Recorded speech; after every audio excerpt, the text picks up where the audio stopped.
Sometimes the people who save you don't look like you'd expect. Sometimes they have 4 legs and remember kindness better than most folks. Jude Kinney was 62 and done with people.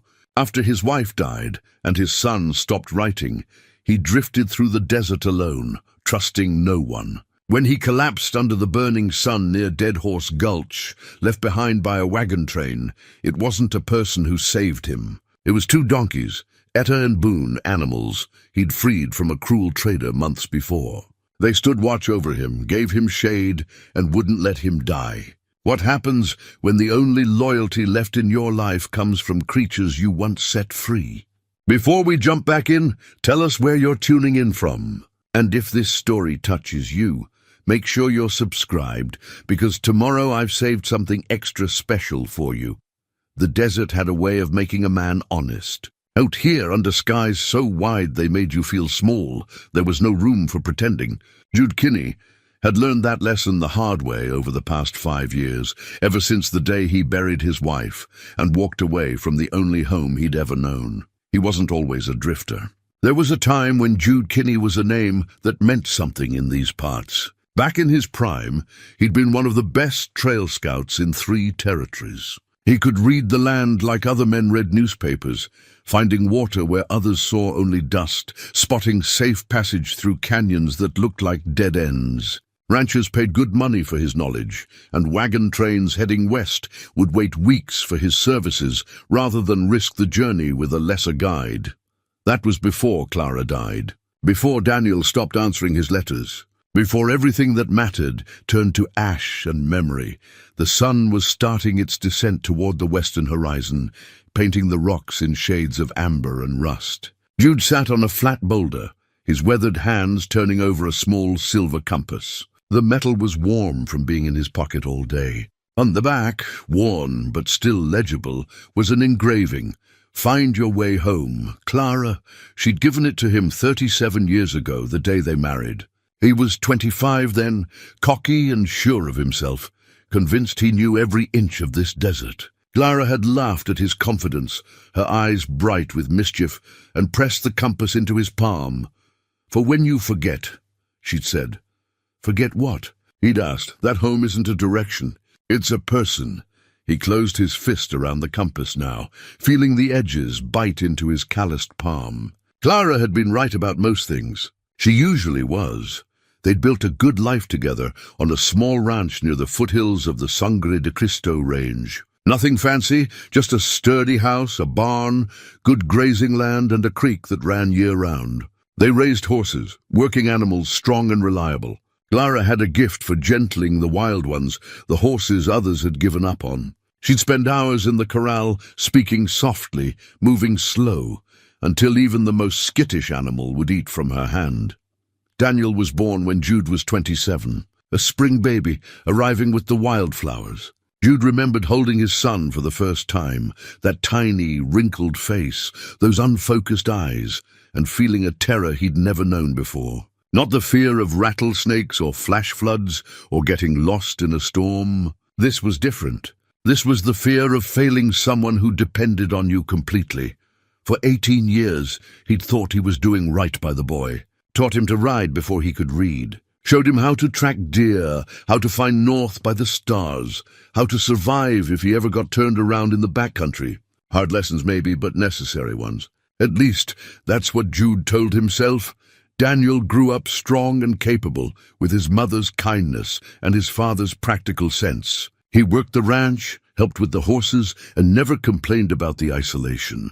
When he turned 19, he announced he wanted to study veterinary medicine in Santa Fe. Jude had been proud, though he hadn't known how to say it.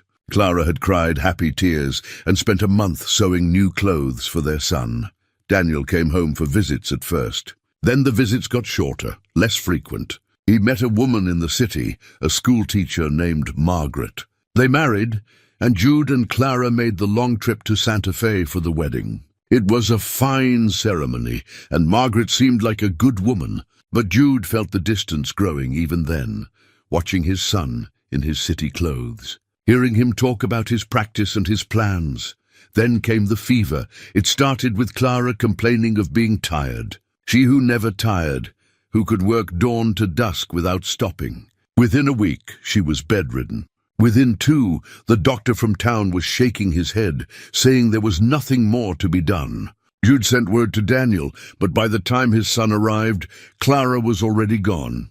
The funeral was small. A handful of neighbors, the minister from town, Daniel, and Margaret. Jude stood at the graveside and felt nothing. That should have warned him. The nothing. Like someone had hollowed him out and left only a shell. Daniel stayed a week, trying to help, trying to talk to his father. But Jude had nothing to say. What was there to say? The woman who made home was gone. The compass had lost its meaning. After Daniel left, Jude went through the motions.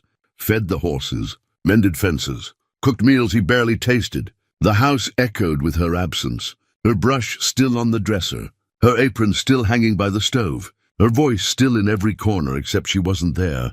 And the silence was louder than any sound. 6 months after the funeral, Daniel wrote suggesting Jude sell the ranch and move to Santa Fe, live with them.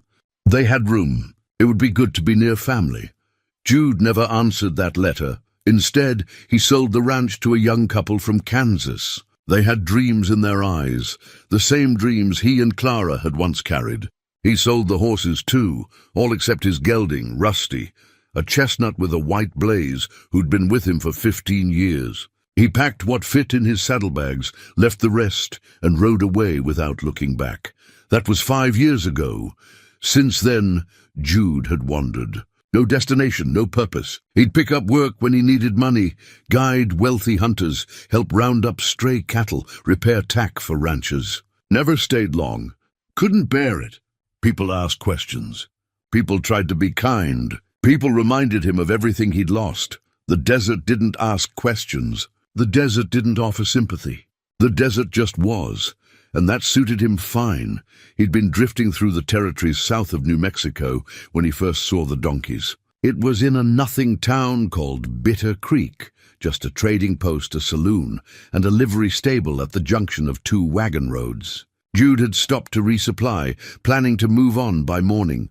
The trading post was run by a man named Silas Polk, a red-faced, thick-necked brute who dealt in everything from whiskey to animal hides. Behind the post, Polk kept a small corral where he traded livestock, mules, horses, the occasional longhorn, and donkeys. Jude noticed them right away. 2 gray donkeys, smaller than mules, standing close together in the corner of the corral. They were in rough shape, ribs showing, coats dull, hooves overgrown.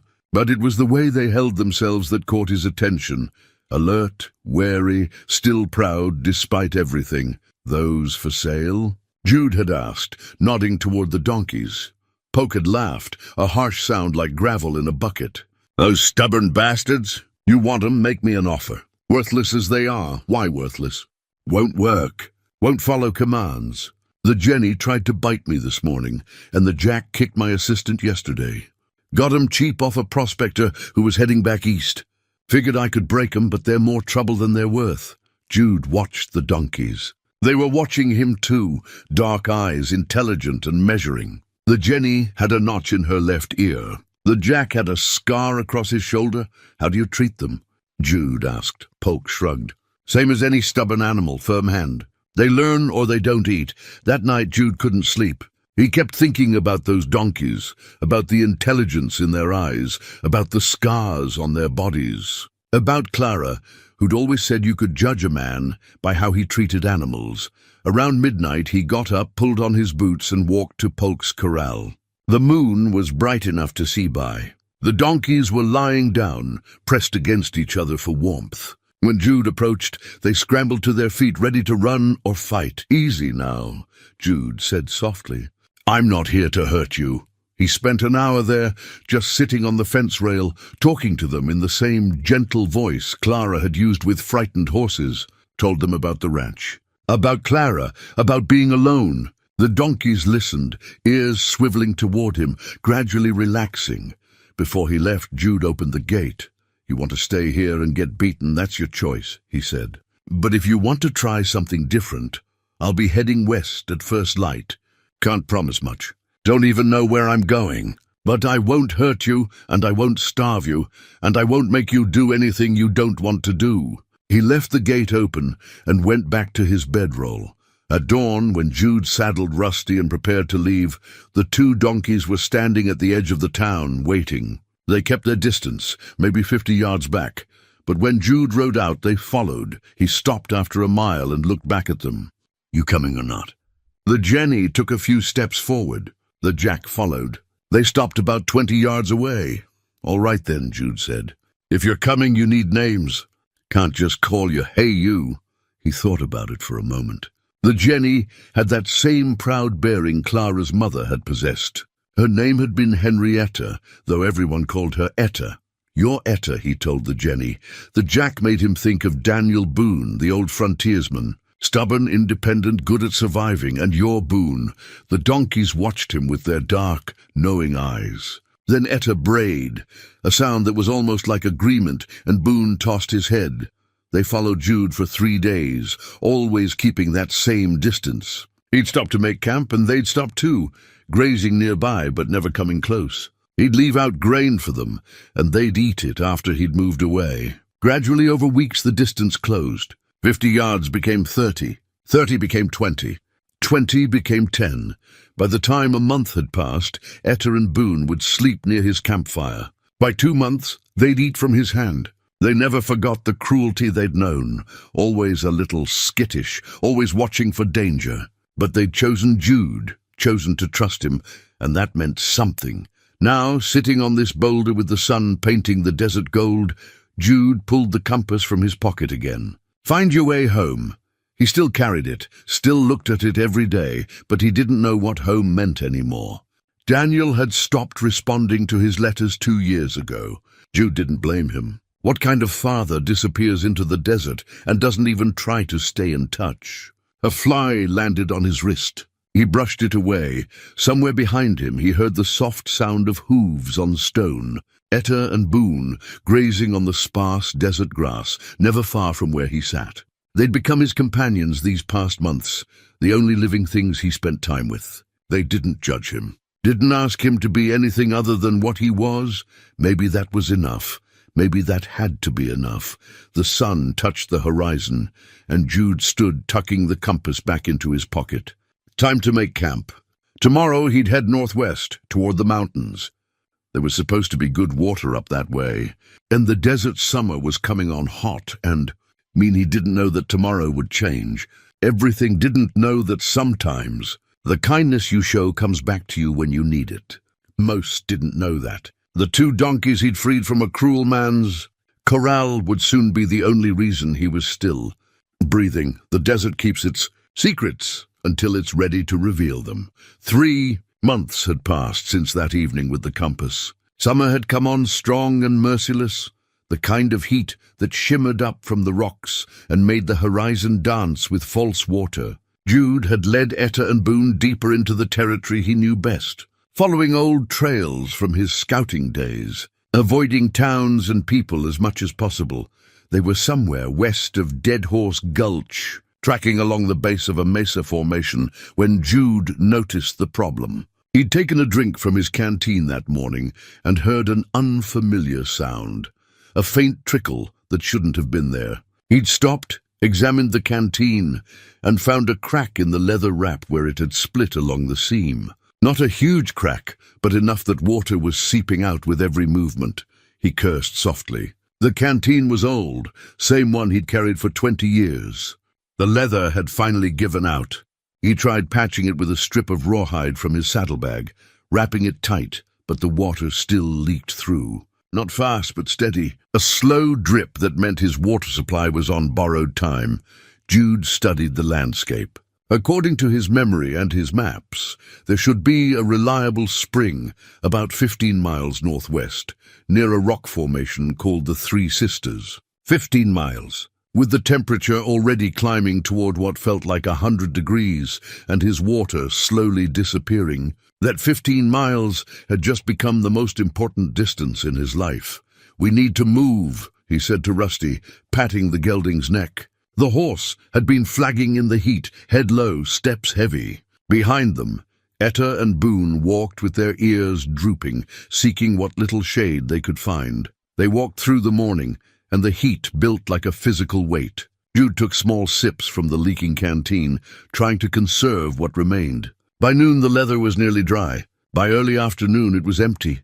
His throat was already raw, his lips cracking. He'd been through rough conditions before, knew the signs of dehydration, knew he was in trouble. The three sisters still looked far away, shimmering in the heat haze. Maybe 10 miles, maybe more. Distance was hard to judge when the air itself seemed to bend the light. Rusty stumbled. The horse caught himself, but it was a warning sign. Jude dismounted, not wanting to add his weight to the animal's burden. Behind them, Etta and Boone had slowed their pace, tongues lolling, breath coming in short pants. They needed water, all of them. The sun was a white-hot coin burning overhead when Jude spotted something on the trail ahead. Dust.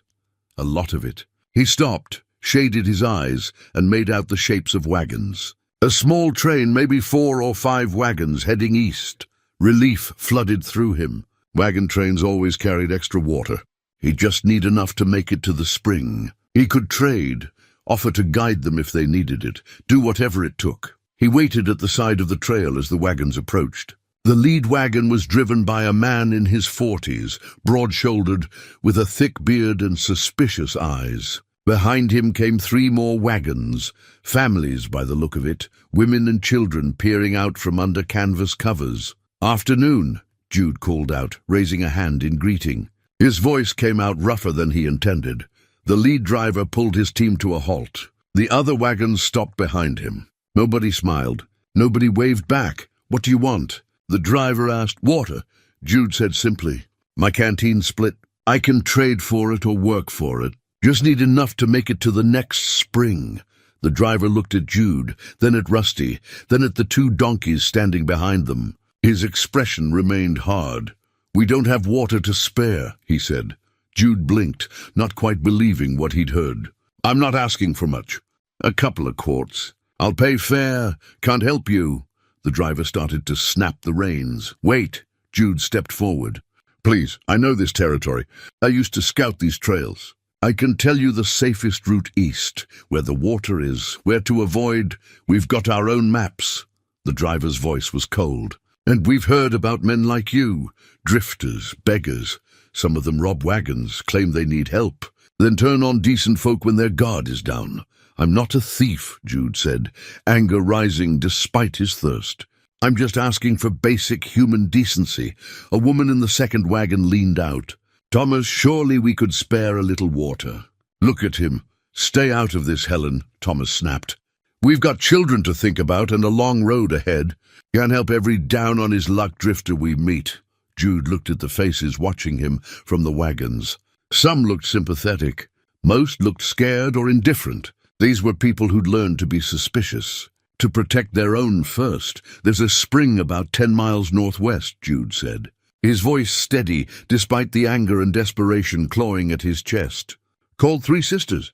Good water year-round. If you're heading east, you'll want to avoid Dead Horse Gulch after nightfall.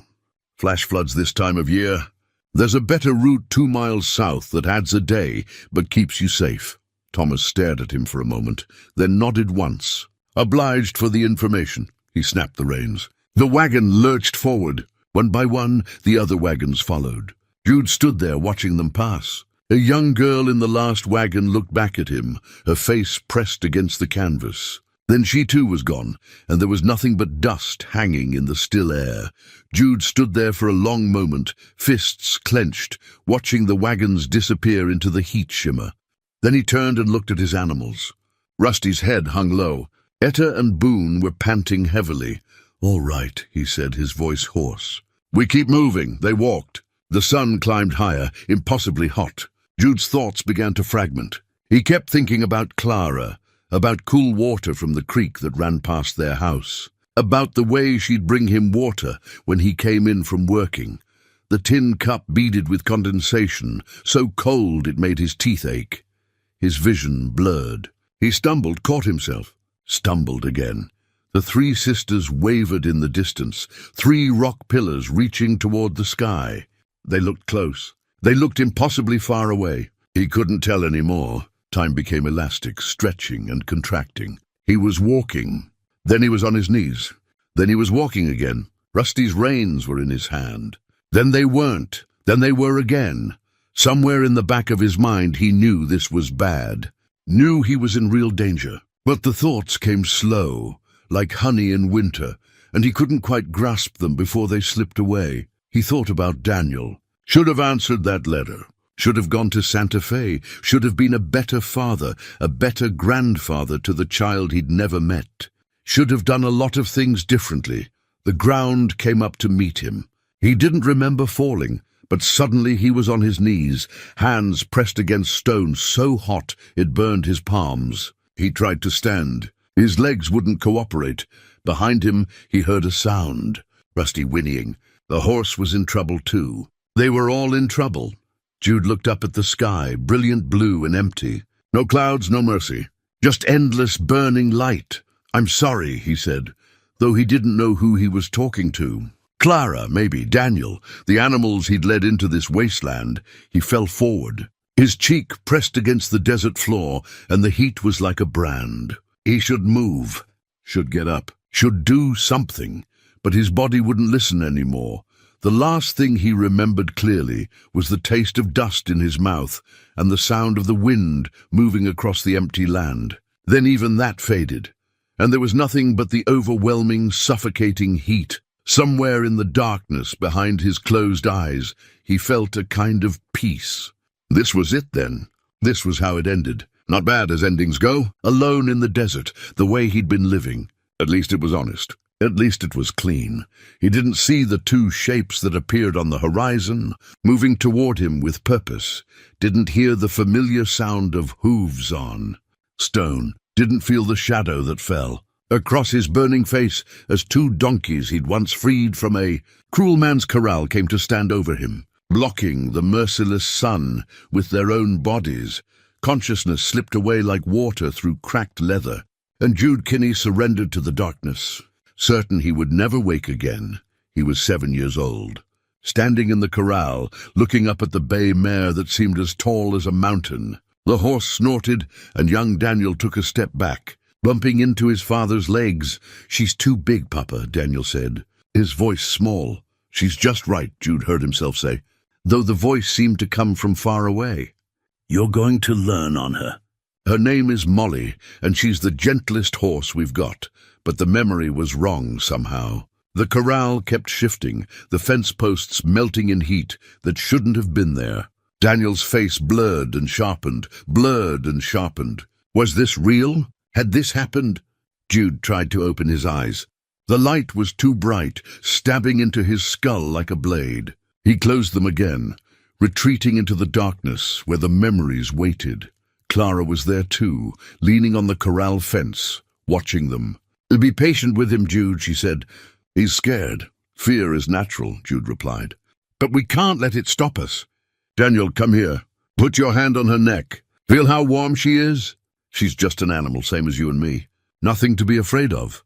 Daniel had reached out with a trembling hand, touched the mare's shoulder. The horse stood perfectly still, as if she understood how important this moment was. The memory shattered. Pain brought Jude back to something like consciousness. His head felt like it was splitting open. His skin was on fire. His tongue was thick and useless in his mouth. He tried to open his eyes again. This time he managed to keep them open just a crack. Shapes, light and shadow. Something was blocking the sun. No, not something. Two somethings. Standing over him, a sound, low and familiar. A bray, soft and concerned. Etta. The realization came slowly, fighting through the fog in his mind. The donkeys, they were here. They were standing over him, their bodies creating a patch of shade that kept the killing sun off his face. He tried to speak. Nothing came out but a croak. One of the shapes moved. A nose pressed against his cheek, gentle, checking if he was alive. Then a rough tongue licked his face, and he would have laughed if he'd had the strength. The darkness pulled at him again. He fought it, knowing somehow that if he let go completely, he might not come back. But the pull was strong, and he was so tired. Daniel was 8 now, or was he 9? The memory jumped forward, skipping time. They were out on the range, checking the fence line. Daniel sat on Molly, comfortable now, no longer afraid. The boy had his father's seat, his mother's easy way with animals. "Papa, why did you become a scout?" Daniel asked. Jude had thought about the question. They were stopped near a creek, letting the horses drink. "Because I needed to know what was beyond the next hill," he said. "Couldn't stand being fenced in. Your mother cured me of some of that, gave me a reason to stay put. But the land still calls to me sometimes. Will it call to me too?" Daniel's voice was uncertain. "Maybe, maybe not. You might be different." "That's all right. A man has to find his own way. But I didn't mean that," Jude thought now, trapped somewhere between memory and present. "I meant it, but I didn't want you to go. Didn't want you to find a way that took you so far from me that we couldn't find our way back to each other." A sound pulled him back again. Movement nearby. The donkeys shifting position as the sun moved across the sky, adjusting their stance to keep him in the shade. How long had he been lying here? Hours, days. He managed to open his eyes fully this time. The world swam, doubled, then slowly resolved. He was lying on his side in the dirt. Etta stood with her body parallel to the sun, casting her shadow over him. Boone was positioned behind her, his shadow filling in the gaps. They'd saved him. Were still saving him. Jude tried to move. His arms responded barely. He managed to shift onto his back. The movement cost him, and darkness rushed in at the edges of his vision. He lay still, panting, waiting for the world to steady. Time passed. The sun moved. The donkeys moved with it, patient sentinels. In the fever, in the delirium, Daniel was 12, learning to track. Jude was teaching him to read signs in the dirt, the print of a deer, the drag mark of a snake. The way broken grass indicated which direction something had traveled. "You have to see what's there, not what you think should be there," Jude explained. "Look at this print. What do you see? A horse? Good, but what else? Look at the depth, the shape. What can you tell me?" Daniel studied it. "It's deeper on one side." The horse was limping. Pride swelled in Jude's chest. "That's right, good eye. Now, if you were tracking this horse, what would you know? That it's injured, that it'll be moving slower, that it might stop to rest more often. And what does that tell you about the rider?" Daniel thought hard. "That they're in trouble, that they might need help." Jude had smiled then. "You're going to be better at this than I am, son." But the memory curdled, turned bitter. "I taught you to track, taught you to see what was there. But I never saw what was there between us. Never saw how my grief was pushing you away. Never saw that you needed something from me I didn't know how to give." Something wet touched his lips. Jude's eyes flew open. Boone was standing over him, nose close to his face. The donkey pulled back, then lowered his head again. On the donkey's muzzle, there was moisture. Boone had found water somewhere and was trying to show him. Jude tried to sit up, failed, tried again. This time he made it to his elbows, then to a sitting position. The world spun violently. He closed his eyes, breathed through his nose, waited. When he opened them again, Boone was walking away, looking back, clearly wanting Jude to follow. Etta remained close, as if ready to support him if he fell. Water. There was water nearby. The thought cut through the fog like a knife. Water. He needed water. The animals had found water. Using Etta's solid body for support, Jude managed to get to his knees. The effort left him shaking, gasping. He stayed there for a long moment, forehead pressed against the donkey's dusty coat, drawing strength from her warmth, her patience.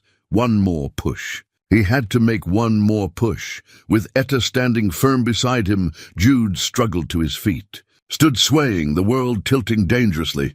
But he was upright. He was moving.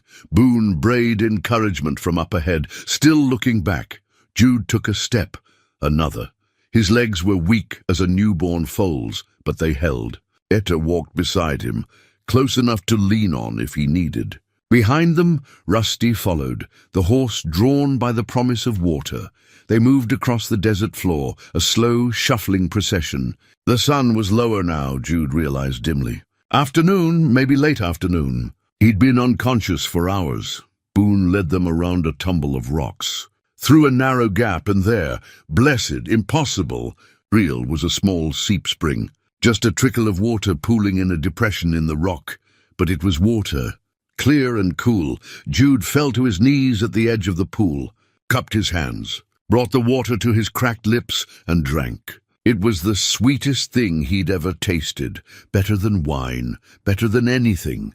He drank slowly, forcing himself not to gulp, knowing his body couldn't handle too much at once. Around him, Etta, Boone, and Rusty drank too, all of them crowded around this tiny miracle of survival. When he'd drunk his fill, Jude sat back against the rocks, watching the three animals.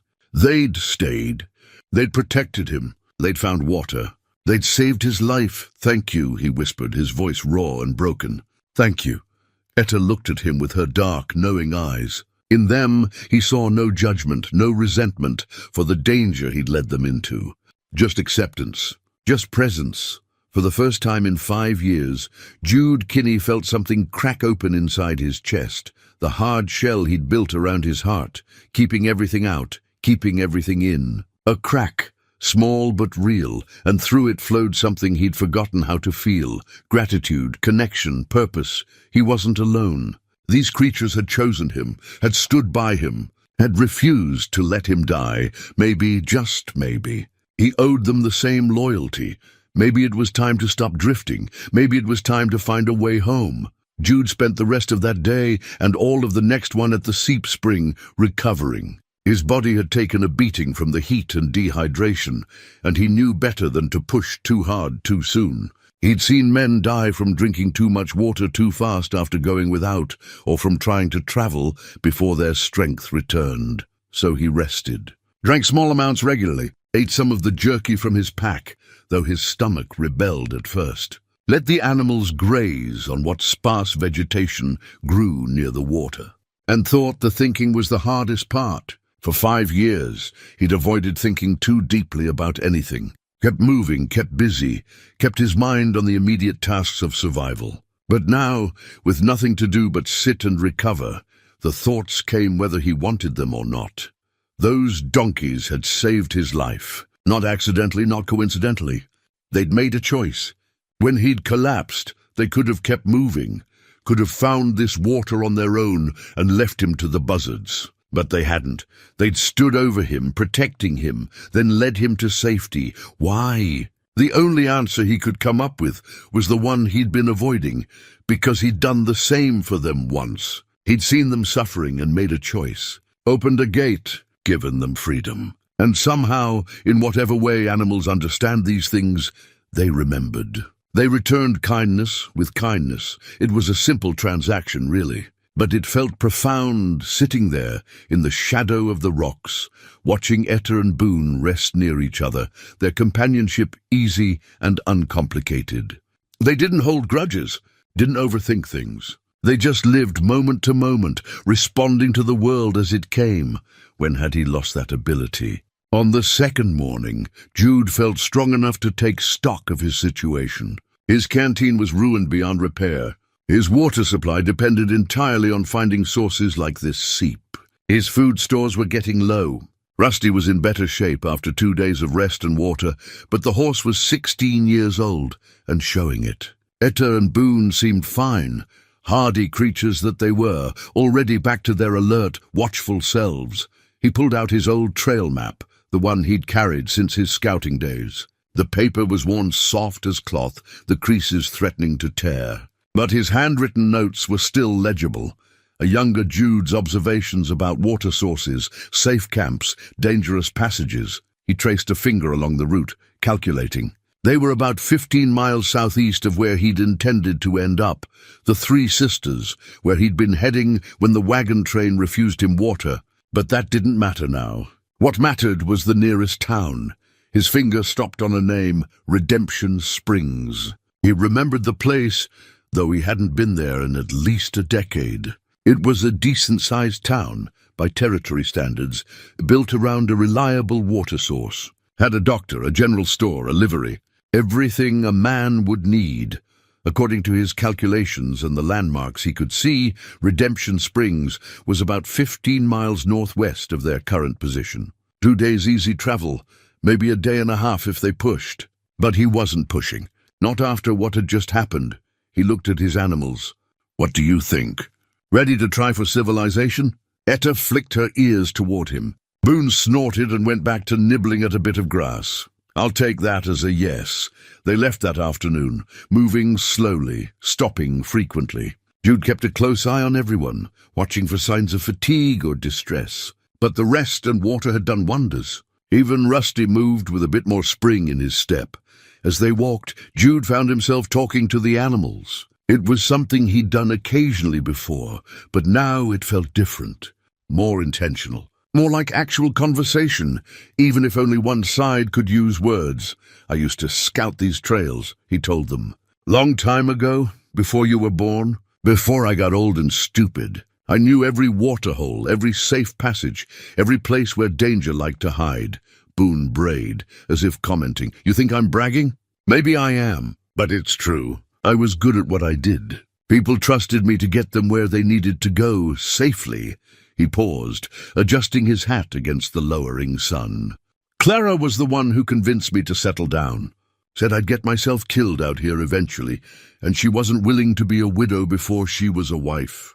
So we built the ranch. I still took scouting jobs sometimes, but I always came home. Home was the important part. Etta moved closer, walking almost beside him now.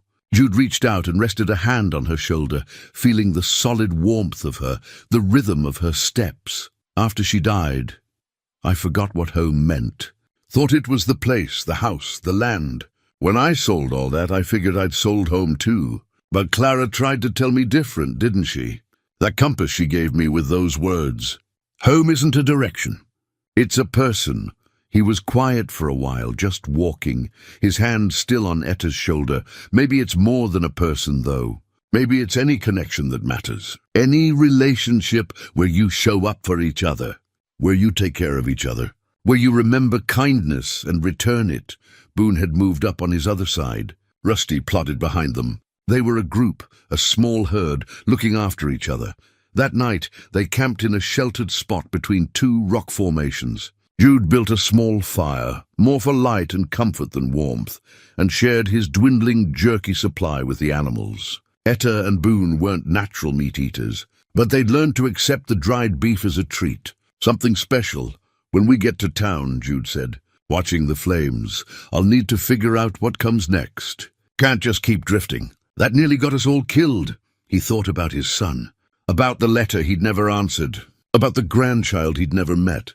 Was it too late to try again? To reach out and admit he'd been wrong to disappear? Maybe, maybe not.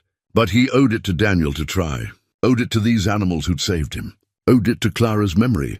We'll get supplies in Redemption Springs, he continued, talking as much to himself as to his companions. Then maybe I'll send another letter. Try to explain, try to make things right. Or at least try to start making things right. Etta lay down near the fire, and Boone settled beside her. Rusty stood nearby, hip-shot, dozing on his feet the way old horses do. Jude watched them, feeling that same crack in his chest widen a little more. For 5 years, he'd been running from pain by running from connection. But these animals had shown him something important. Connection was what saved you. Connection was what gave you a reason to keep going. Connection was home. The fire burned low. Jude wrapped himself in his blanket and lay down, using his saddle as a pillow. The stars wheeled overhead, endless and bright. Somewhere out there, Daniel was living his life, maybe looking at these same stars, maybe thinking about his father. Or maybe not. Either way, Jude was going to try. Morning came with the slow lightening of the eastern sky. Jude woke stiff and sore, but better than he'd been. They ate a small breakfast, the last of the jerky for him, grazing for the animals, and then continued northwest. The land began to change as they traveled. The flat desert gave way to rolling hills, and there were more plants, more signs of water somewhere underground. By midday of the second day, Jude could see buildings in the distance. Redemption Springs. The town had grown since he'd last seen it. There were more buildings, more people visible on the main street. He could make out the church steeple, the peaked roof of what looked like a new hotel, the sprawl of corrals and outbuildings that meant the town was prospering. Jude stopped on a small rise overlooking the town. His animals stopped with him. Well, he said, there it is, civilization, or close to it. He felt nervous, and that surprised him. He'd been avoiding people for so long that the thought of being around them again felt strange, almost threatening. But he pushed the feeling down. He needed supplies, needed to figure out his next steps. And maybe, just maybe, he needed to start learning how to be around people again. "Let's go," he said, and started down the slope. As they approached the outskirts of town, a few people stopped to stare. A ragged old man leading a tired horse, followed by 2 donkeys. They probably made quite a sight. Jude kept his head up, his back straight. He'd been through too much these past few days to feel ashamed of how he looked. He was alive. His animals were alive. That was what mattered. The main street was wider than he remembered, lined with wooden sidewalks and false front buildings. A sign pointing right read, "Doctor." Another pointing left read, "General Store and Post Office." Doctor first, Jude decided. Get himself checked over. Make sure the dehydration hadn't done any lasting damage. Then supplies. Then he'd figure out what came next. He tied Rusty to a hitching post outside the doctor's office. Etta and Boone stood nearby, watching him with those patient, knowing eyes. "I'll be back," he told them. "You wait here. I'll bring you water." He pushed open the door to the doctor's office and stepped inside, and didn't know yet that this moment, walking into this building in this town, was the beginning of something new. Something that would give him back the purpose he'd lost when Clara died. Sometimes the path forward only reveals itself one step at a time. Jude was ready to take the next step. The doctor's office smelled like carbolic acid and old paper. A bell above the door chimed as Jude entered, and a voice called out from a back room, "Be with you in a moment." Jude stood in the waiting area, feeling out of place. There were chairs against one wall, a small table with old newspapers, and a coat rack. Everything was clean and orderly, the kind of order that comes from someone who takes pride in their work. A man emerged from the back room, wiping his hands on a towel. He was in his 50s, Jude guessed, with silver hair, wire-rimmed spectacles, and the kind of steady gaze that put people at ease. He took one look at Jude, and his expression shifted from professional courtesy to genuine concern. "Good Lord, man. When's the last time you saw a doctor?" "Been a while," Jude admitted. "I can tell. Come on back. Let's have a look at you." The doctor gestured toward the examination room. "I'm Dr. Benjamin Brennan, by the way. Most folks call me Doc. Jude Kinney." Doc Brennan led him into a room with an examination table, cabinets full of medical supplies, and a window that let in good light. He had Jude sit on the table and began his examination, checking his eyes, his pulse, listening to his breathing. "Dehydration," Doc said after a few minutes. "Bad sunburn. You're lucky you didn't cook your brain in your skull." "What happened?" Jude told him about the cracked canteen, the failed attempt to reach the spring, the wagon train that refused him water. Doc's expression darkened as he listened. "Thomas Garrett's train," Doc said. "They came through here 2 days ago. Uncharitable bunch. I'm sorry you ran into them." "I survived. Barely, from the look of you." Doc pulled out a jar of salve and began applying it to Jude's sunburned face and neck. The cool sensation was a relief. "You said you collapsed near Dead Horse Gulch. That's rough country." "How'd you make it here?" Jude hesitated, then said, "I had help. 2 donkeys. They stood over me, kept the sun off, led me to water." Doc paused in his ministrations, looking at Jude with interest. "The 2 outside? The grey ones?" "That's them. Etta and Boone. Smart animals, donkeys. Tougher than horses, better memory. I've heard stories of them doing things like that, protecting their owners, finding help. Never seen it myself, though." Doc went back to applying the salve. "You must have treated them well for them to return the favor." "I freed them from a man who was beating them." Doc nodded, as if that explained everything. "Animals remember kindness, sometimes better than people do." He finished with the salve and stepped back. "You need to rest, drink plenty of water, and stay out of the sun for a few days. I can give you some tincture for the headache you're probably having. Other than that, time and care will do the rest." "Much obliged," Jude said. "What do I owe you?" "Let's call it $2 for the exam and the salve." Jude reached into his pocket and counted out the coins. His funds were getting low. He'd need to find work soon if he planned to stay anywhere for more than a few days. As if reading his thoughts, Doc said, "You planning to stay in Redemption Springs? Or just passing through?" "Don't know yet," Jude admitted. "Haven't decided." Doc studied him for a moment, then seemed to make a decision. "Can I ask what you do for a living? Before you became a drifter, I mean." "No offense intended." Trail Scout. "Worked all over these territories. Before that, I had a ranch." "A scout." Doc's eyes lit up with interest. "So you know the land around here?" "Better than most. And you're good with animals, obviously." Doc leaned against the examination table, crossing his arms. "There's a place on the edge of town. Old Prospector Station, been abandoned for a couple years now. Fellow named Garrett built it. Different Garrett from the wagon train leader, but he died without family, and the place just sits there. It's not much, but it's got good bones. 4 walls, a roof that mostly doesn't leak, and a decent-sized corral." Jude listened, wondering where this was going. "Town owns it now," Doc continued. "We've been trying to figure out what to do with it. Some want to tear it down, some want to sell it, but nobody's come forward with a good offer. Point is, if a man wanted to stay there, fix it up a bit, maybe make himself useful around town, I don't think anyone would object. Might even be able to arrange it official-like with the town council." "Why are you telling me this?" Doc shrugged. "Call it intuition. You seem like a man who's lost his way, but might be ready to find it again. And this town could use someone with your skills. We get travelers through here all the time, people who need guides or information about the trails. Plus someone who knows animals like you do. Well, that's a valuable thing."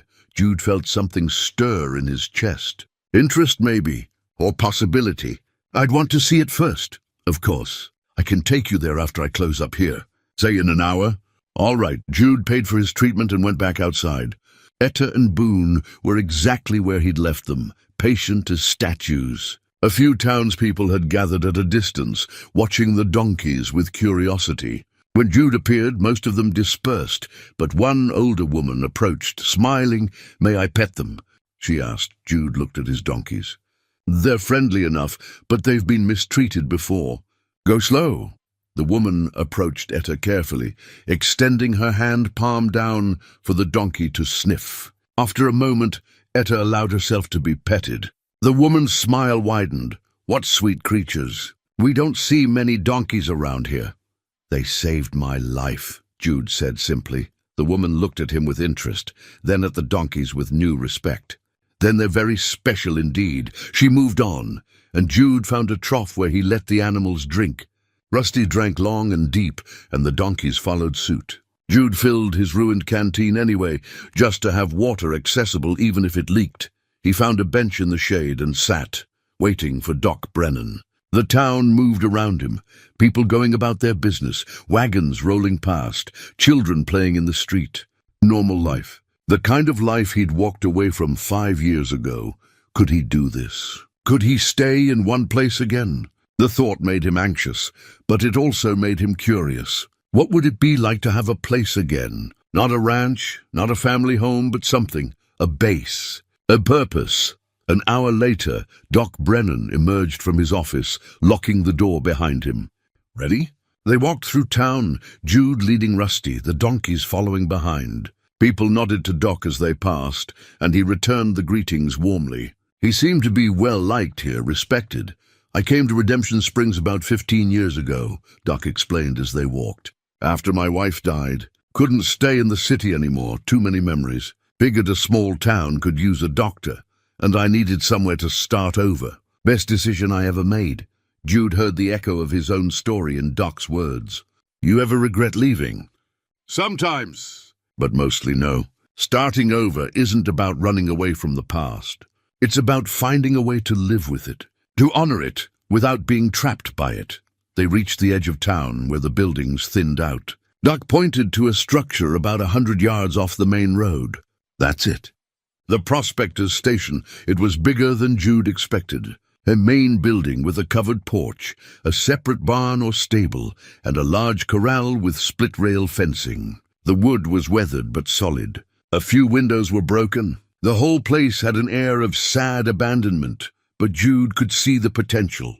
The location was good, close enough to town for convenience, far enough for privacy. The corral could hold a dozen animals easily. The barn looked sound. Mind if I look around? Jude asked. Help yourself. Jude walked the property slowly, assessing everything with the critical eye of someone who'd built and maintained a ranch for years. The main building needed work, some boards replaced, the windows fixed, a good cleaning. The barn was in better shape, just needing minor repairs. The corral fence was sturdy, just a few rails that needed replacing. He could do this, all of it. With time and effort, he could make this place functional again. More than that, he could make it a home. Not for himself necessarily. He wasn't sure he deserved that yet. But for animals, for creatures like Etta and Boone, who needed a safe place, a refuge from cruelty and hard use, the idea took root, growing stronger with each passing moment. A place where working animals could rest, where injured or abused animals could recover, where no creature got left behind or forgotten. Doc joined him in the corral. "What do you think?" "I think," Jude said slowly, pulling out Clara's compass and running his thumb over the engraving, "I think I might have just found my way home." Doc smiled. "Then let's go talk to the town council." The town council met 2 days later in the church hall. 6 members, including Doc Brennan, sat at a long table while Jude stood before them, hat in his hands, explaining his proposal. He kept it simple. He had experience with animals and land management. The prospector's station was sitting empty, deteriorating. He could fix it up, maintain it, and in exchange for use of the property, he'd provide services to the town.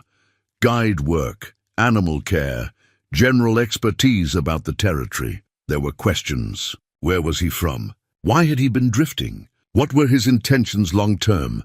Jude answered honestly. He told them about Clara's death, about losing his way, about the donkeys saving his life. He told them he was looking for a purpose again, a reason to settle down. The council members conferred quietly. Finally, the head councilman, a banker named Stevens, spoke. "We'll grant you a 1-year lease on the property, rent-free, with an option to purchase at a fair price if you're still here after that year and the place is in good order. But understand, Mr. Kinney, we're a small town. We look after each other. If there's trouble, if you bring problems, I won't," Jude said firmly. "I just want a quiet place to do some good." Stevens nodded. "Then we have an agreement." By that afternoon, Jude had moved what little he owned into the main building of the prospector's station. It wasn't much, his bedroll, his saddlebags, a few possessions. But it was enough. He spent the first evening just sitting on the porch, watching the sunset, with Etta and Boone grazing in the corral and Rusty resting in the barn. This was his now. For at least a year, maybe longer. That night, unable to sleep, Jude lit a lamp and went through his saddlebags more carefully than he had in years. At the bottom, wrapped in oilcloth, he found something he'd almost forgotten, Clara's journal. She'd kept it from the first year of their marriage until the year before she died. He'd packed it when he left the ranch, though he couldn't have said why. Couldn't bring himself to read it. Now, with the lamp casting warm light across the pages, he opened it. The first entries were from a young woman excited about her new life. Clara wrote about learning to run the ranch, about her hopes and dreams, about watching Jude work and thinking how lucky she was. Jude's throat tightened, reading those early pages. He skipped forward, looking at entries from later years. There were observations about Daniel growing up, about hard winters and good harvests, about the daily rhythms of ranch life. Then he found an entry from the last year Clara was alive, and the words hit him like a physical blow. "Jude is so strong," she'd written. "So good at everything he does. But I worry about him. He carries things alone, won't share his burdens. What will happen to him when I'm gone? Will he let Daniel help him? Will he let anyone in? Or will he close up like a fist and drift away from everything that matters?" Jude had to stop reading, set the journal down, walked out onto the porch and stood there breathing hard, fighting tears. She'd known. Clara had known exactly what would happen, and it had happened anyway. He'd closed up. He'd drifted away. He'd become exactly what she'd feared, but maybe it wasn't too late to prove her wrong. To show her, wherever she was, that he could learn, could change, could open up again. He went back inside, found paper and a pencil, and began to write. "Dear Daniel," he started, then stopped. Crossed it out. Started again. "Son, I don't know if you'll read this or throw it away. Both would be fair. I've been a poor father these past years. Poor in all the ways that matter. You offered me a place with your family and I never answered. That was wrong of me. Cruel even, though I didn't mean it that way." He paused, thinking about what to say next. "I nearly died a couple weeks ago. Would have, except for 2 donkeys I freed from a bad situation. They remembered kindness and returned it. Made me think about who I've become, and whether your mother would recognize me anymore. I'm in a town called Redemption Springs now. Got a place I'm fixing up. Might turn it into a sanctuary for working animals that need rest or care. It's not much, but it's a start. A purpose. What I'm trying to say is I'm sorry for disappearing, for not being there, for letting grief turn me into someone who couldn't see what mattered. If you're willing, I'd like to try again. To be part of your life, and Margaret's, and your daughter's if she'll have me. I understand if it's too late, but I had to try. Your father, Jude." He folded the letter, addressed an envelope, and set it aside to mail in the morning. Whether Daniel would respond or not, at least he'd tried. Over the next few weeks, Jude threw himself into repairing the station. He replaced broken boards, fixed the windows, patched the roof. Etta and Boone proved surprisingly helpful, hauling supplies in makeshift panniers Jude rigged for them. They seemed to understand the work, to take pride in contributing. He was replacing corral rails one afternoon when a man on horseback rode up. The rider wore a sheriff's badge and had the weathered, careful look of someone who'd seen trouble and learned to be ready for it. "Afternoon," the man said, dismounting. "I'm Wade Holloway, town sheriff. Thought I'd introduce myself, see how you're settling in. Jude Kinney." They shook hands. "Settling in fine." Wade looked around at the work in progress. "Making good headway. Doc Brennan speaks well of you. He's been helpful." Wade was quiet for a moment, then said, "Doc tells me you're planning to turn this into a place for animals. A rest station of sorts? That's the idea. Animals work hard in this territory. Thought they could use a place to recover when they're worn down or injured." Wade nodded slowly. "Lost my horse a few years back. Best animal I ever had. Worked him too hard. Didn't see the signs that he was struggling until it was too late. Would have paid good money for a place like what you're describing. I'm sorry about your horse." "Me too." Wade cleared his throat. "Point is, I think it's a good idea. The town could use something like this. Just wanted you to know you've got my support. Appreciate it." Wade remounted, then paused. "One more thing. Everyone's got a past. I don't dig into people's business unless I have to. But if you're staying here, you should know the town takes care of its own. That means if you're in trouble, we help.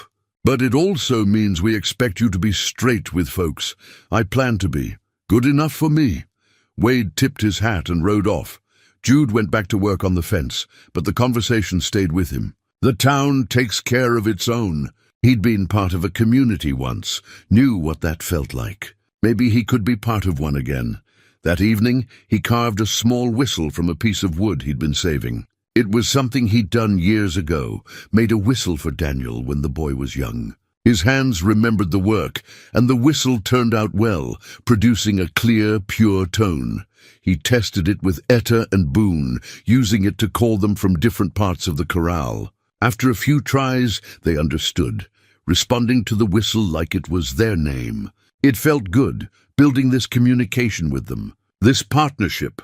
As the sun set that evening, Jude stood on the porch of his new home, because that's what it was becoming, a home, and felt something he hadn't felt in 5 years. Not quite contentment, but close. A sense of being in the right place, doing the right thing. Clara's compass was in his pocket, warm against his hip.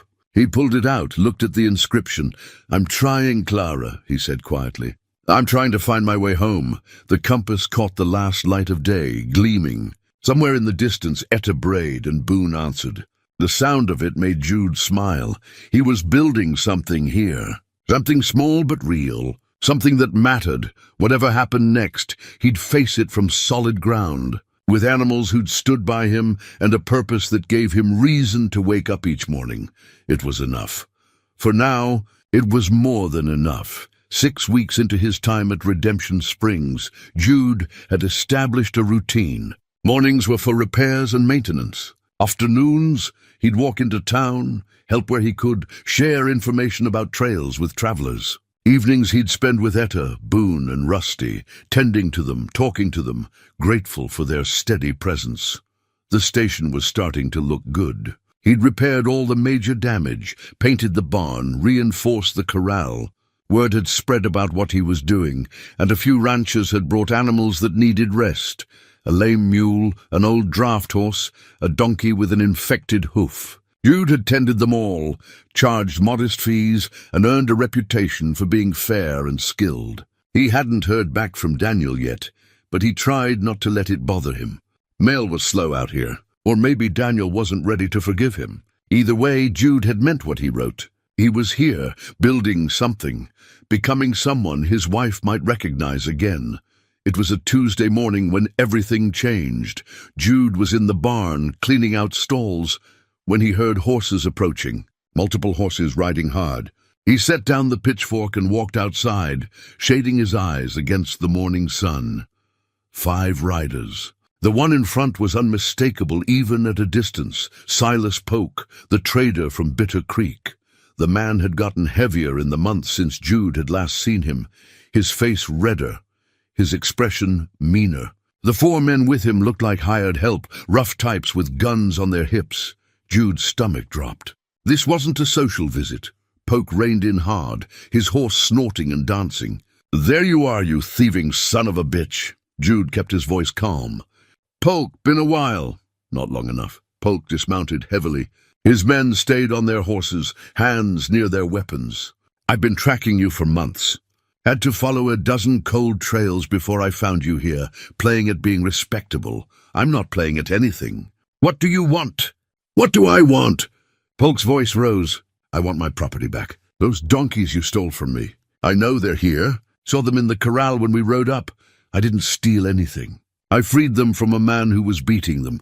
They were mine, legally purchased. You had no right."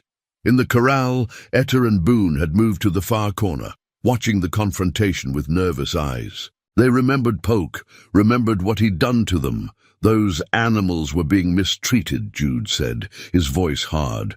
"If that's legal, then the law's wrong." "The law says property is property." Polk pulled a folded paper from his jacket. "I got a bill of sale right here. Paid good money for those donkeys. You took them in the night like a common thief. I opened a gate. They chose to leave. They're animals. They don't get to choose. They belong to me, and I'm taking them back." "No," Jude said simply. "You're not." Polk's face darkened. He gestured to his men. "Get those donkeys. Load them up." 2 of the men dismounted and started toward the corral. Jude moved to block their path. "Touch those animals and you'll have a problem." One of the men, a wiry fellow with a scarred face, laughed. "You think you can stop all of us, old man?" Before Jude could answer, a voice cut through the tension. "Hold it right there." Sheriff Wade Holloway had arrived on foot, having heard the commotion from town. He walked toward them with the careful, measured pace of a man used to diffusing situations. His hand rested casually on his gun belt. "What's going on here?" Wade asked. Polk turned to him. "Sheriff, thank God. This man stole my property months ago, and I've finally tracked him down. I'm here to reclaim what's mine." Wade looked at Jude. "That true?" "I freed 2 donkeys he was beating. They followed me of their own will. I didn't steal anything." "He's lying," Polk said. "Those donkeys are valuable animals. I've got documentation." He thrust the bill of sale at Wade. Wade took the paper, studied it. "This says you purchased 2 gray donkeys from a prospector named Jim Hawthorne 6 months ago. Paid $50. "That's right," Wade looked up. "And you're saying Kinney stole them? Opened my corral gate in the middle of the night and took them.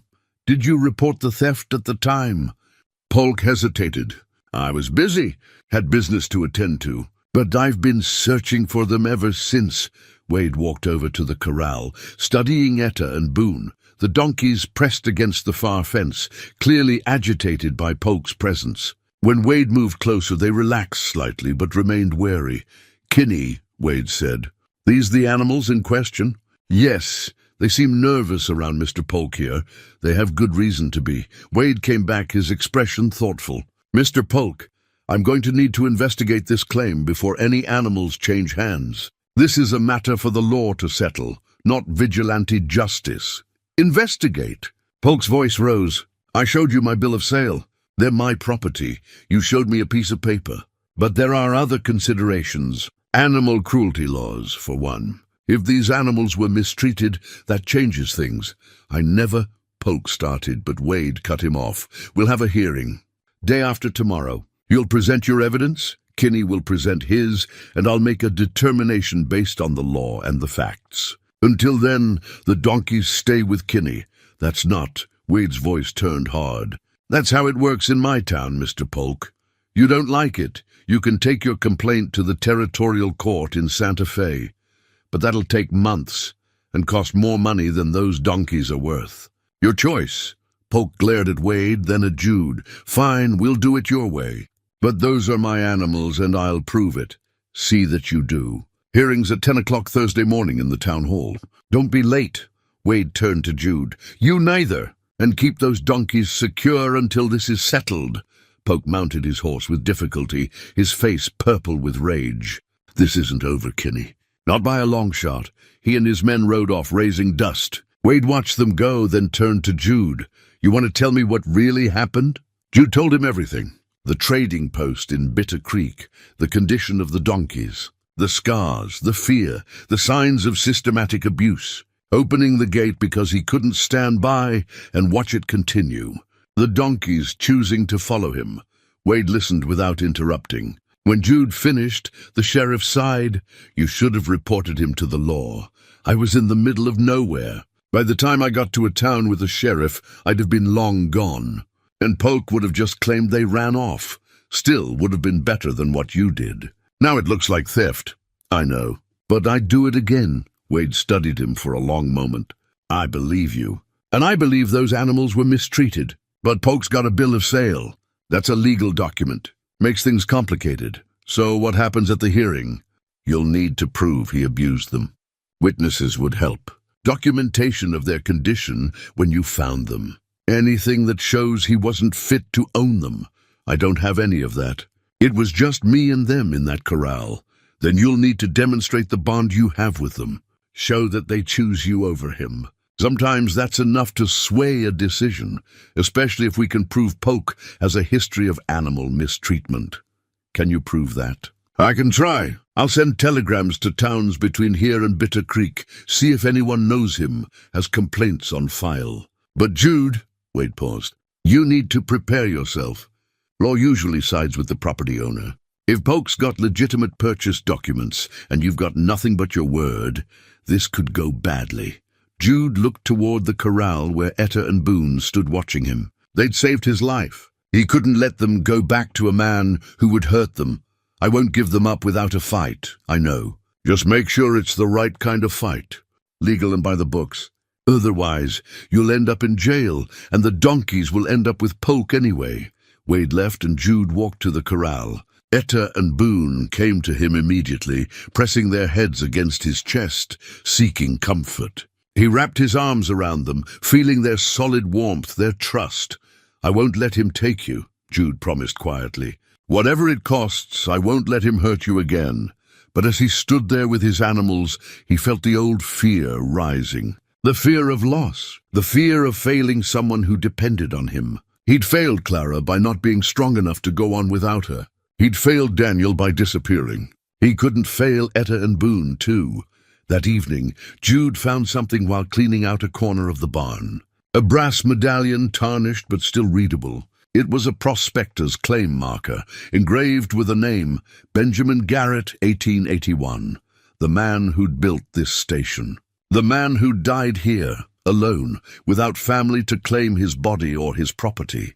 Jude turned the medallion over in his hands, feeling the weight of another man's solitary life. Was that his future too? Building something, maybe even something good, but ultimately ending up alone. Or could he fight for what mattered, protect what he loved, and finally break free of the isolation he'd chosen? 2 days until the hearing. 2 days to figure out how to prove that some bonds mattered more than bills of sale. 2 days to save Etta and Boone. Jude tucked the medallion into his pocket alongside Clara's compass and went to prepare for the fight of his life. Jude spent that first night barely sleeping, his mind racing through possibilities. By dawn, he had a plan. Not a great plan, maybe, but better than nothing. First, he needed to document everything about Etta and Boone's condition when he'd found them. He wrote down every detail he could remember: the visible ribs, the overgrown hooves, the notch in Etta's ear that looked like it had been done with a knife, the scar across Boone's shoulder. He sketched rough drawings of where the marks were, how the animals had cowered when approached. Then he went into town. Doc Brennan was his first stop. The physician listened to Jude's account, then examined the donkeys himself, making careful notes. The scar tissue on Boone's shoulder is old, but consistent with repeated striking, Doc said. The notch in Etta's ear looks deliberate, possibly for identification, but done crudely. And their hooves, he lifted Etta's front foot carefully. You've done good work trimming them, but you can still see where they were badly overgrown. That's neglect, plain and simple. Will you testify to that? Of course. Next, Jude visited the general store. The owner, a woman named Martha Chen, knew everyone who passed through. Silas Polk, she said when Jude asked. I've heard that name. Trader out of Bitter Creek, right? Got a reputation for sharp dealing. A few travelers have mentioned him, not kindly. Any specifics? Martha thought for a moment. There was a family came through here about 4 months back. The father mentioned a trader in Bitter Creek who tried to sell him a lame horse, swore up and down the animal was sound. When the man refused, the trader got aggressive. I don't know if it was Polk, but the description matches. Would he testify? Long gone, I'm afraid. Heading to California, Jude made the rounds, talking to anyone who might have information. Most had nothing useful, but then he met a freighter named Dutch Hammond, a grizzled man who'd been hauling goods through these territories for 20 years. Polk? Dutch spat when he heard the name. That bastard sold me 2 mules 3 years back. Swore they were 6 years old, prime working age. Turned out they were 15 if they were a day, and one had a bad leg he'd disguised with wrapping. Cost me a week's work and good money to fix. I reported him to the marshal in Bitter Creek, but nothing came of it. Would you be willing to testify to that at a hearing? When and where?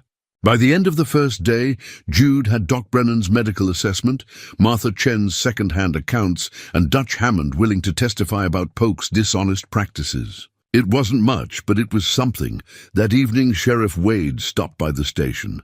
Got some responses to my telegrams, he said, unfolding several papers. 3 different towns have complaints on file about Silas Polk. Animal abuse in 2 cases, fraudulent sales in another. Never prosecuted, because he'd move on before the law could catch up. But it's documented. That helps. Maybe. But here's the thing, Jude. Even with all this evidence of Polk being a bad actor, he's still got a legal bill of sale. You freed animals that weren't yours to free. In the eyes of the law, that's theft, no matter how noble your intentions. So what's the point of the hearing if the law's already decided? Wade sat on the porch step, looking out at the corral where the donkeys grazed in the evening light. Because sometimes the law has room for interpretation. Sometimes a judge or a sheriff can look at the spirit of a situation, not just the letter. But you need to give me something to work with. Something that shows these animals are better off with you than with him. They saved my life. I know. You've told me. But can you prove it? Can you show the bond you have with them in a way that's undeniable? That gave Jude an idea. What if I could demonstrate that they choose me, that they respond to me, trust me, and fear him? Wade considered this. That might work. If it's clear enough, dramatic enough. Animals can't testify in court, but their behavior can speak volumes. Jude spent the next day working with Etta and Boone, using the whistle he'd carved. He'd been training them casually, but now he focused on it, building a series of commands. 1 whistle pattern meant come, 2 meant stop, 3 meant follow. The donkeys were smart, picking up the patterns quickly, but more than the commands, Jude worked on their trust. He'd sit with them for hours, talking softly, grooming them, checking their hooves, running his hands over their coats to reassure them. When Etta got spooked by a snake, he calmed her with gentle words. When Boone got his halter caught on a fence rail, Jude freed him patiently, without anger. These were things he'd been doing all along. But now he paid attention to the details, made sure every interaction reinforced the bond between them. He needed them to understand, somehow, that he was fighting for them, that he wouldn't give up. On the second day, the morning before the hearing, Jude went to collect his mail from the post office. He wasn't expecting anything, so when Martha handed him an envelope with Santa Fe in the return address, his heart nearly stopped. Daniel's handwriting. Jude walked back to the station in a daze, the letter clutched in his hand. He didn't open it until he was sitting on the porch with Etta and Boone nearby, as if he needed witnesses for whatever came next. His hands shook as he unfolded the pages. "Dear Pa," it began, and just seeing those two words made Jude's vision blur. "I got your letter." Read it 3 times, trying to figure out what to say. "I'll be honest, I was angry at first. Angry that it took you nearly dying to reach out. Angry that you disappeared for so long. Angry that you missed so much." Jude's throat tightened. He'd expected this, deserved it, but then Margaret read it too, and she said something that stuck with me. She said, "Grief makes people do strange things.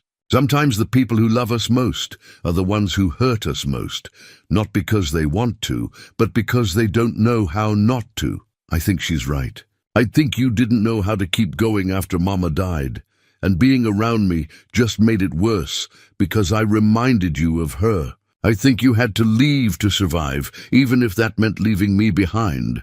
I'm not saying it's okay. It hurt. It still hurts. But I understand it better now. Here's what I want you to know. You have a granddaughter. Her name is Clara, after Mama. She's 3 years old, and she's the light of our lives. She asks about her grandpa sometimes because Margaret's father visits. And she wonders why she only has one grandfather. I'd like her to have 2. If you're serious about staying put, about building something there in Redemption Springs, then maybe we could visit. Maybe in a month or so, when Margaret can get time off from teaching. I'm not promising everything will be fixed between us, but I'm willing to try if you are. Your son, Daniel. P.S. Mama would be proud of what you're doing with the animal sanctuary. She always said you had a gift for understanding creatures that others gave up on. Jude had to stop reading. He set the letter down and covered his face with his hands, shoulders shaking. For 5 years he'd held it together, held everything in, never letting himself feel the full weight of what he'd lost and thrown away. Now it came flooding out. The grief, the regret, the desperate hope that maybe it wasn't too late. Etta approached, pressing her nose against his arm. Boone stood close, a solid presence. They'd seen him week before in the desert and hadn't judged him. They didn't judge him now. When Jude could speak again, he looked at the donkeys through tear-blurred eyes. "I'm going to meet my granddaughter," he said, his voice rough. "Clara, named after her grandmother. Daniel's willing to try again." The donkeys listened, ears forward, as if they understood the importance of the moment. "But first," Jude continued, "we've got to win tomorrow. Got to make sure you two stay safe. Because if Daniel's coming in a month with his family, I want you to meet them. Want young Clara to see what real loyalty looks like." He spent the rest of that day preparing. Practiced the whistle commands again. Made sure the donkeys were groomed and healthy-looking. Reviewed his notes and the evidence he'd gathered. Talked through what he'd say to Wade and the town council members who would serve as a kind of jury. That evening, Doc Brennan stopped by with food. A pot of stew, fresh bread. "Figured you might not have time to cook," Doc said. "Need to keep your strength up for tomorrow." They ate together on the porch, watching the sun set. "You nervous?" Doc asked, terrified. "Good. Means you care about the outcome. That'll come through tomorrow. What if it's not enough? What if the law sides with Polk?" Doc was quiet for a moment. "Then we'll figure out plan B, but let's worry about that if it happens. Right now, focus on making the best case you can. Show them why these animals belong with you. Show them what you've built here and what you're trying to build. After Doc left, Jude sat with the letter from Daniel, reading it again by lamplight. The words gave him strength, reminded him what he was fighting for. Not just Etta and Boone, but the chance to be the man his wife had believed he could be. The grandfather, his son, was willing to let into his daughter's life. The person who didn't give up on things that mattered. He pulled out Clara's compass, the brass medallion from the prospector, and now Daniel's letter. 3 artifacts, 3 reminders of what he'd lost and what he might still save. Tomorrow would decide a lot of things. The fate of 2 donkeys who'd saved his life. The viability of his sanctuary. His standing in this town. Maybe even his future with his family. Jude didn't sleep much that night. But when dawn came, he was ready as he'd ever be. The town hall was fuller than Jude expected. Word had spread about the hearing, and it seemed like half of Redemption Springs had shown up to watch. People filled the benches, lined the walls, crowded near the doors. Some were curious. Some genuinely cared about the outcome. All of them made Jude nervous. He sat at a table near the front, his hat in his hands, his heart hammering against his ribs. On the chain around his neck, hidden under his shirt, Clara's wedding ring rested against his chest. He touched it through the fabric, drawing strength from the memory of her. Sheriff Wade stood at the front of the room, calling the hearing to order. Beside him sat 3 town council members who would help make the final decision. Banker Stevens, Doc Brennan, and a rancher named Samuel Ward. Silas Polk sat at a table opposite Jude, looking smug and confident. This is a hearing to determine ownership of 2 donkeys, currently in the care of Jude Kinney, Wade announced. Mr. Polk claims they were stolen from him. Mr. Kinney claims he freed them from abuse. We'll hear evidence from both sides and make a determination based on the law and the facts. Mr. Polk, you're the claimant. Present your case. Polk stood, smoothing his vest. He'd cleaned up for the occasion, but there was still a mean edge to him that no amount of soap could wash away. This is simple, Polk began. I legally purchased 2 grey donkeys from a prospector named Jim Hawthorne 6 months ago. Paid $50, which I can prove.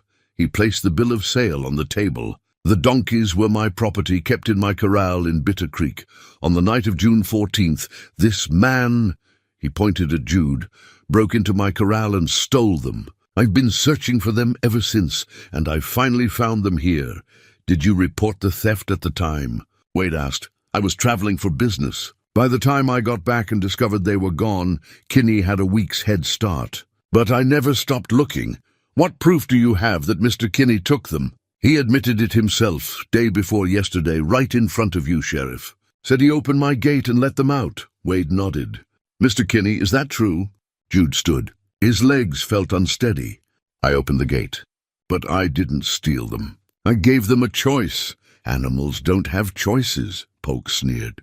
They're property, and property law's clear. Let's hear from witnesses, Wade said. Mr. Polk, do you have anyone who can corroborate your story? Polk gestured to one of his men, the wiry fellow with the scarred face. Jake here worked for me back in Bitter Creek. He saw the donkeys in my corral before they disappeared. Jake stood awkwardly. Yeah, that's right. 2 grey donkeys. They were there one day, gone the next. And did you see Mr. Kinney take them? No, but who else would have done it? Thank you, Wade said. You can sit. Any other witnesses? Polk shook his head. Don't need any. Got the bill of sale right there? That's all the proof the law requires. Wade turned to Jude. Your turn. Present your case. Jude took a breath, touching the wedding ring through his shirt one more time. I did open Polk's gate. I won't deny that. But I did it because those animals were being abused. They were starved, beaten, neglected. I couldn't stand by and watch it happen. That's a lie, Polk said hotly. You'll get your chance to respond, Wade cut him off. Mr. Kinney, continue. I have witnesses who can speak to Polk's character and his history of animal abuse. I also have medical evidence about the condition of those donkeys and the bond we've built. Call your first witness. Doc Brennan stood and came forward. He testified about examining Etta and Boone, describing the old injuries, the signs of neglect, the fear they'd shown when Polk appeared 2 days ago. In my professional opinion, Doc concluded, Those animals were systematically mistreated over a period of months. The physical evidence is clear. Next came Dutch Hammond, the freighter. He told his story about the lame mules Polk had sold him, the lies, the financial loss. "Man's got no conscience when it comes to animals," Dutch said. "Sees them as money, nothing more." Then Wade read the complaints from other towns, 3 separate incidents of animal abuse or fraudulent sales, all tied to Silas Polk. By the time the testimony was done, people in the hall were murmuring. Polk's face had gone red, and he was whispering furiously to Jake. "Mr. Polk," Wade said, "do you want to respond to these accusations?" Polk stood, his voice loud. "These are lies and rumors, all complaints from people with grudges. I've never been convicted of anything. And even if every word was true, it doesn't change the fact that I own those donkeys legally. The law is the law." He was right, and everyone in the room knew it. No matter how much evidence of bad character Jude presented, Polk had a legal bill of sale. Property was property. Jude saw the doubt on some faces in the crowd, saw the council members exchanging glances. This wasn't going well. Wade seemed to sense it too. "Mr. Kinney, do you have anything else?" This was it, the moment everything hinged on. "I do," Jude said, standing. "I'd like to demonstrate the relationship between me and those donkeys, show how they respond to me versus how they respond to Polk." Wade considered this. "That's unusual, but I'll allow it. We'll take a recess and reconvene outside at the corral. Bring the donkeys." The entire crowd moved outside, forming a loose circle around the corral at Jude's station. Etta and Boone stood in the center, alert and nervous, with so many people watching. Jude could see the tension in their bodies, the way their ears swiveled, tracking every sound and movement. Wade stood at the fence. "Mr. Kinney, show us what you mean about the bond you share with these animals." Jude climbed over the fence, moving slowly and deliberately. He pulled out the wooden whistle he'd carved, the one he'd spent days teaching them to respond to. His hands were shaking, but he took a breath and steadied himself. He blew one short note. Etta's head came up immediately. Boone's ears pricked forward. Jude whistled again, and both donkeys moved toward him, not hesitantly but with purpose.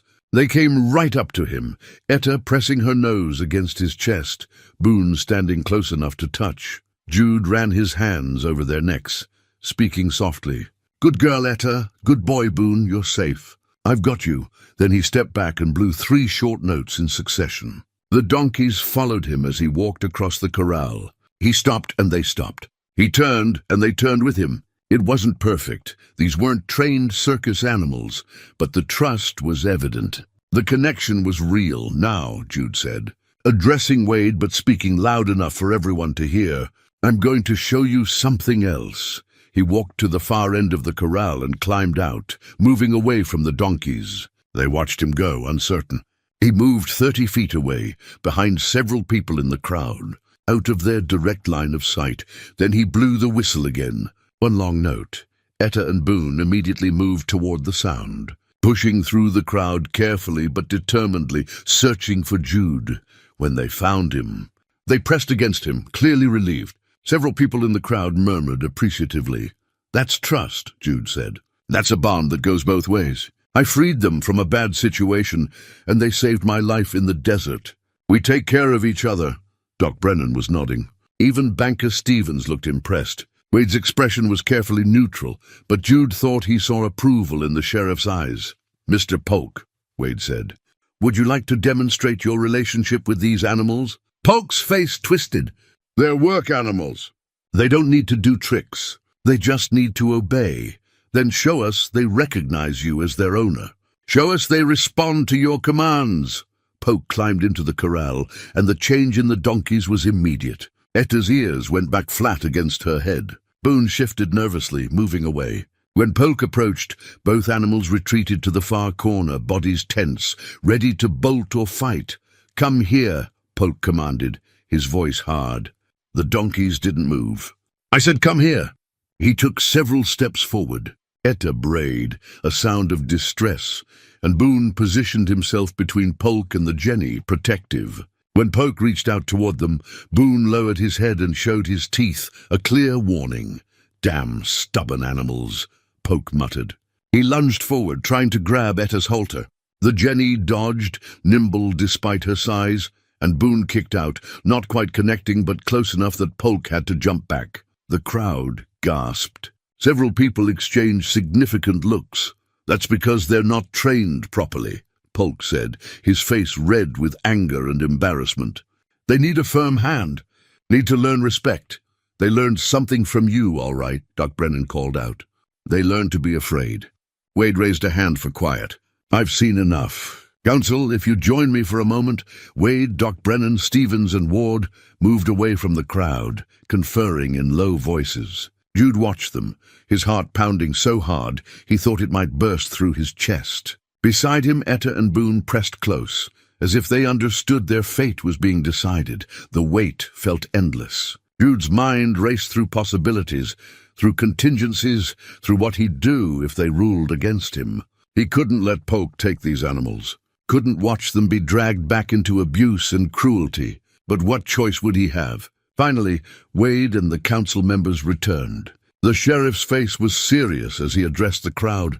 "This has been an unusual case," Wade began. "The law typically sides with documented ownership, and Mr. Polk does have a valid bill of sale. However, the law also recognizes that animals are not mere objects. They're living creatures, and their welfare matters." Jude's pulse thundered in his ears. "We've heard testimony about Mr. Polk's treatment of animals," Wade continued. "We've seen documented complaints from multiple jurisdictions. We've observed how these donkeys respond to him versus how they respond to Mr. Kinney. And we've considered the fact that Mr. Kinney has built a sanctuary here, a place dedicated to the care and welfare of working animals." Wade paused, looking directly at Polk. "Mr. Polk, based on the evidence presented and the animal's clear preference for Mr. Kinney's care, this council rules that the donkeys remain with Mr. Kinney. Your bill of sale is legitimate, but your treatment of these animals violated basic standards of animal welfare. Consider the purchase price a loss, and consider yourself fortunate you're not being charged with animal cruelty." The crowd erupted in approval.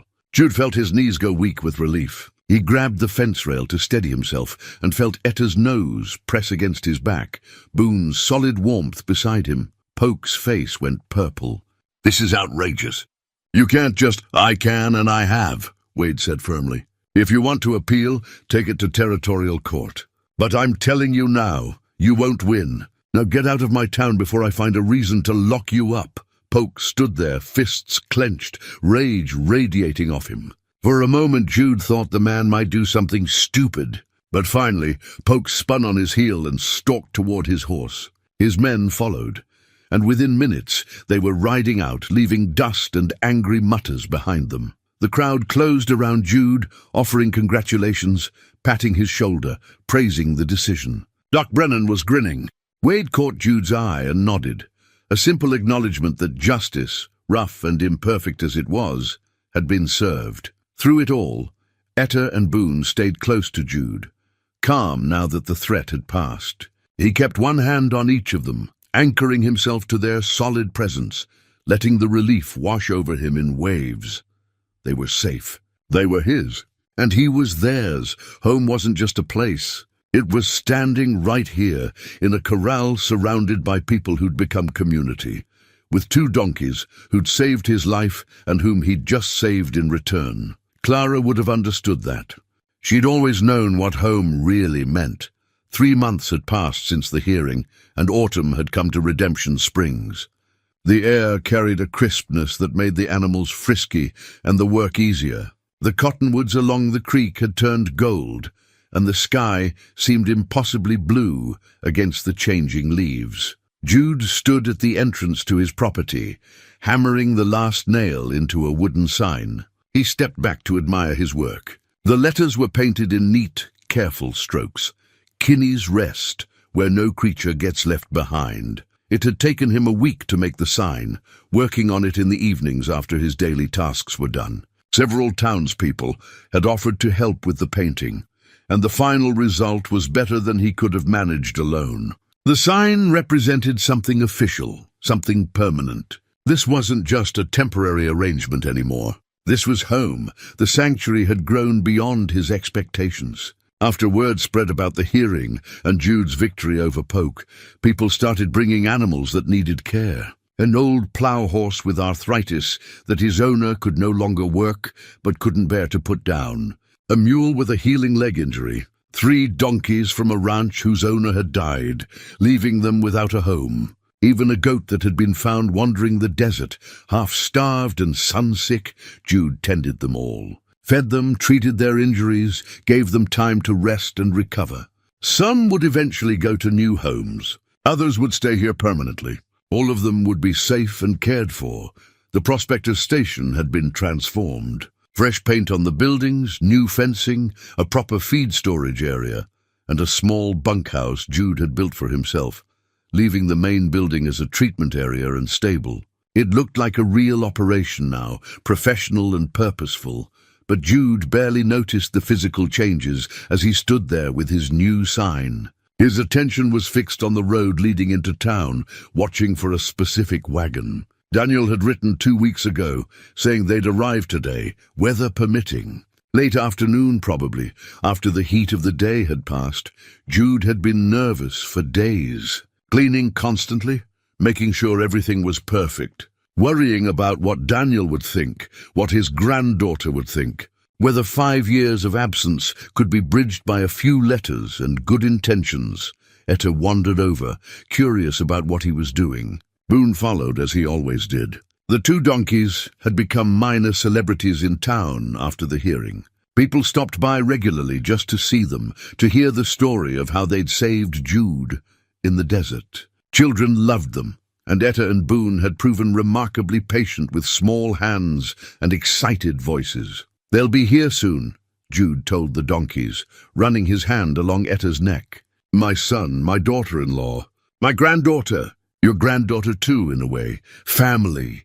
The word still felt strange in his mouth after so long, but it felt right too. Like something he'd lost and found again. Movement on the road caught his eye. A wagon, drawn by 2 horses, coming toward the sanctuary at an easy pace. Jude's heart began to race. He wiped his palms on his pants, suddenly aware of how weathered he looked, how much older he must seem. The wagon pulled up, and Daniel was climbing down before it had fully stopped. He was 37 now, Jude realized with a shock. A grown man, not the boy Jude remembered. He had Clara's eyes and his father's build, and he moved with the confidence of someone who'd found his place in the world. For a moment, father and son just looked at each other. 5 years of silence stretched between them, heavy with things unsaid. Then Daniel crossed the distance and pulled Jude into a hard embrace. "Pa," was all he said, but it was enough. Jude hugged his son, feeling the solid reality of him, and had to fight to keep his composure. "I'm sorry," he managed. "For everything. For disappearing. I know," Daniel said quietly. "We'll talk about it. But right now, there's someone who wants to meet you." A woman had climbed down from the wagon, Margaret, Jude assumed. She had a kind face and knowing eyes. She lifted a small girl from the wagon, setting her carefully on the ground. The child was tiny, maybe 3.5 years old, with dark curls and Clara's smile. She wore a blue dress and held a cloth doll. She looked at Jude with frank curiosity, no fear, just interest. "Clara," Margaret said gently, "this is your grandfather. Your Grandpa Jude." The little girl studied him for a long moment. Then she noticed Etta and Boone standing nearby, and her whole face lit up. "Donkeys!" Before anyone could stop her, she was running toward them, arms outstretched. Jude started to move, worried, but Etta lowered her head and let the child throw her arms around the donkey's neck. Boone stood close, protective, gentle. They'd been through so much, these 2 animals, but they knew innocence when they saw it. New kindness. Young Clara laughed, a sound like bells, and Jude felt something crack wide open in his chest, the last of the armor he'd built around his heart, finally breaking apart. Daniel came to stand beside him, watching his daughter with the donkeys. "She's been talking about the animals non-stop since we told her we were coming. About her grandfather, who has a special place for creatures that need help. They're good with children," Jude said, his voice rough. "Patient." "She looks like Mama," Daniel said quietly. "She does." They stood there together, watching the little girl who carried Clara's name and spirit, who represented the future Jude, had almost thrown away. Margaret joined them, and Jude saw in her eyes the same forgiveness Daniel had shown. They were giving him a chance, this family. A chance he didn't deserve, but would work every day to earn. Would you like to see the sanctuary? Jude asked. It's not much yet, but we'd love to, Margaret said warmly. They walked the property together, Jude explaining his plans, pointing out the different animals and their stories. Young Clara held his hand, chattering about the donkeys, asking endless questions in the way children do. Her small hand in his felt like a miracle, a second chance he'd never expected. That evening they sat on the porch as the sun set, painting the desert in shades of gold and red. The animals grazed peacefully in the corral. Daniel and Margaret shared stories about their life in Santa Fe, about Daniel's veterinary practice, about Clara's personality and antics. Jude listened, adding his own stories about the sanctuary, about the hearing, about how 2 donkeys had given him back his life. As darkness fell and young Clara drowsed against her mother's shoulder, Daniel said, "We were thinking of staying a week, if that's all right. Margaret wants to help you organize the medical supplies, and I'd like to examine some of the animals, make sure they're getting proper care." "I'd like that," Jude said. Then, because it needed to be said, "I missed so much. Your life, your family. I can't get those years back." "No," Daniel agreed. "But we've got years ahead. That's what matters now." Later, after his family had settled into a room Doc Brennan had arranged at the boarding house in town, Jude sat alone on his porch with Etta and Boone lying nearby. He pulled out Clara's compass, looked at the words engraved there, "Find your way home." He'd finally done it. Not by going back to what was lost, but by building something new. By learning that home wasn't a fixed place or a perfect past. It was connection. It was purpose. It was showing up for the ones who depended on you, whether they had 2 legs or 4. In his pocket, alongside the compass, was the brass medallion from the prospector who died alone. Jude had kept it as a reminder of what his life could have become. Now it reminded him of what he'd escaped, what he'd chosen instead. He looked at his sanctuary, his animals resting, his sign proclaiming his purpose, his son planning to return tomorrow with his family. This was legacy. This was meaning. This was home. Etta brayed softly, and Jude smiled. "I know, girl, I know. We did good, didn't we? All of us together." The desert wind carried the scent of sage and possibility. Somewhere in the darkness, an owl called. The sanctuary settled into its evening rhythms, every creature safe, every creature cared for. No one got left behind here, not anymore, not ever again.